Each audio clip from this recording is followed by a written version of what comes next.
ভাইয়ের আমার, বন্ধুরা আমার, লক্ষ্য করে শুনুন। আল্লাহর নবী, দু জাহানের বাদশা নবী, সাইয়্যিদুল মুরসালিন, খাতামান নবিয়্যিন, রাহমাতুল লিল আলামিনের কাছে একটা মদিনার একটা যুবক সাহাবী আসলেন। যুবক সাহাবী এসে বললেন, নবী গো, ও গো মায়ার নবী গো, আমার মা বাবা যখন দুনিয়ার জমিনে ছিল, আমি তাদের সেবা করতে পারি নাই, তাদের আমি খেদমত করতে পারি নাই। ওগো নবী গো, তখন বড় আমি অসহায় ছিলাম, গরিব ছিলাম নবীজি, আমার মা বাবার সেবা খেদমত আমি করতে পারি নাই। ওগো মায়ের নবীজি, এখন আমি আমার মা বাবার জন্য কি করতে পারি? আমার মা বাবা দুনিয়ার জমিন থেকে অন্ধকার কবরে গিয়েছে। ওগো নবী গো, এখন আমি আমার মা বাবার জন্য কি করতে পারি? আমার বন্ধুগণ, দরদি বন্ধু, দিলের কানটা লাগায় শুনবেন। আমার নবী, আপনার নবী, তো জাহানের বাদশা নবী, সাইয়্যিদুল মুরসালিন, খাতামুন নবিয়্যিন, রাহমাতুল লিল আলামিনের কাছে একটা যুবক মদিনার সাহাবী চোখের পানি ছেড়ে আর কান্দে বলে, নবী গো, আমার মা নাই, আমার বাবা নাই, আমার মা বাবা যখন দুনিয়ার জমিনে ছিল নবী গো, আমি তাদের সেবা করতে পারি নাই, তাদের খেদমত করতে পারি নাই, তাদেরকে আমি ভালো ভালো খাবারও দিতে পারি নাই। ওগো নবীজি, ওখানে আমি বড় অসহায় ছিলাম, গরিব ছিলাম, টাকা পয়সা ছিল না।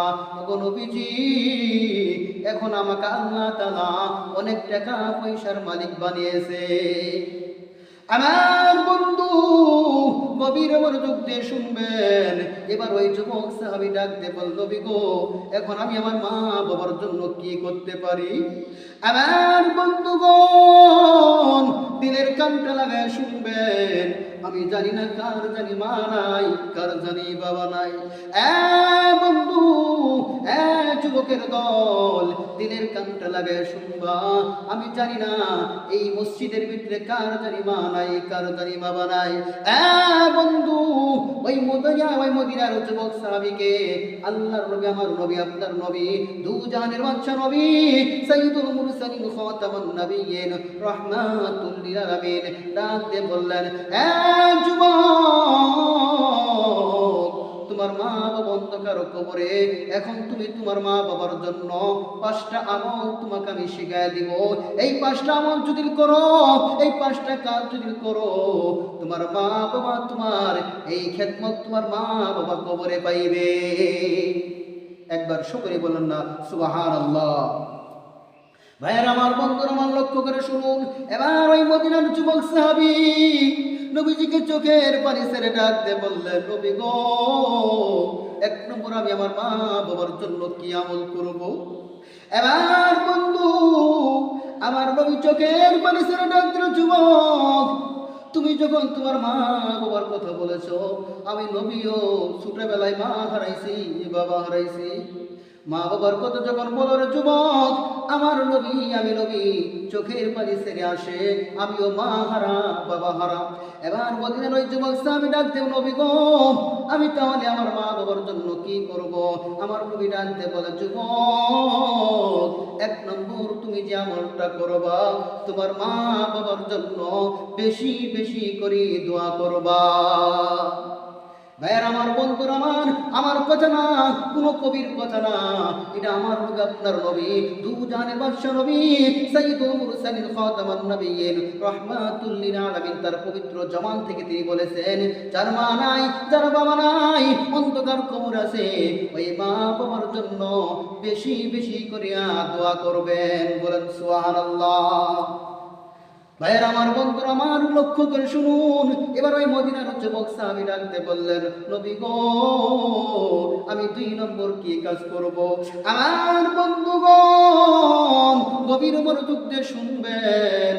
এবার ওই যুবক যখন বললেন 2 নম্বর কি কাজ করবে, আমার নবী ডাক দেবেন, যুবক, 2 নম্বর তোমার মা বাবার জন্য দুনিয়ার জমিনে দান সদকা করবা। বলেন সুবহানাল্লাহ। মা বাবার জন্য দান সদকা করবেন। এটা আমার কথা না, কোনো কবির কথা না, কোনো মানুষের বানানো কোনো কথা না, এটা আমার নবী, আপনার নবী, দু জাহানের বাদশা নবী, সাইয়্যিদুল মুরসালিন, খাতামুন নবিয়্যিন, রাহমাতুল লিল আলামিনের কথা।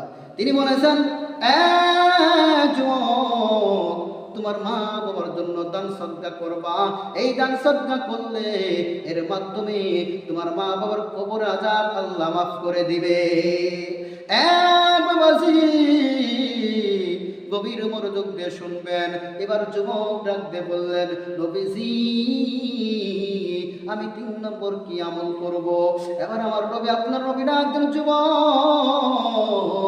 3 নম্বর যে আমলটা তুমি করবা, তোমার মা বাবা যখন দুনিয়ার জমিনে ছিল, তোমার মা বাবা কোনো কারো কাছে টাকা পাওনা করে থাকে, কোনো ঋণী থাকে, এই ঋণগুলো তুমি পরিশোধ করে দিবা। আজকে আমার যাদের মা নাই, যাদের বাবা নাই, যারা অন্ধকার কবর আছে, যারা আপনার মা বাবা যদি দুনিয়ার জমিনে কারো কাছে টাকা ঋণ করে থাকে, এই ঋণগুলো আপনি পরিশোধ করে দেবে, এটা আপনার দায়িত্ব। ভাইয়ের আমার বন্ধুরা লক্ষ্য করে শুনুন। এবার যুবক আমি ডাক নবী গো, 4 নম্বর আমি কি আমল করব? আমার নবী ডাক যুবক 4 নম্বর যে আমলটা করবা, তোমার মা বাবার আত্মীয় স্বজন যারা আছে তাদেরকে তুমি দাওয়াত করবা, ইনভাইট করে তাদেরকে তুমি আপ্যায়ন করবা, তাদের সাথে তুমি মেহমানদারি করবা। আপনার মা বাবার যারা আত্মীয় আছে তাদেরকে একটু দাওয়াত করবেন, তাদেরকে খাওয়াবেন। এটা রাসূলের কথা বলেন, সুবহানাল্লাহ। বন্ধু 2 নম্বর আমার নবী ডাক দিয়ে বললেন, ও যুবক তুমি 5 নম্বর যে আমলটা করবা, এটা হলো তোমার মা বাবার বন্ধু বান্ধবের সাথে ভালো আচরণ করবা, সৎ আচরণ করবা। এই 5টা আমল যদি কোনো বান্দা করে, এই 5টা আমল যদি কোনো মানুষ করে, আমার নবী বলেছেন এই 5টা আমল করার কারণে তার মা বাবার কবর আযাব আল্লাহ মাফ করে দিবে। ভাইয়ের আমার, বন্ধুরা আমার, আল্লাহ তাআলার কাছে কিয়ামতের ময়দানে আমরা কি জবাব দেব? কিয়ামত যেদিন শুরু হয়ে যাবে, ওইটুকু তুমি দিবা।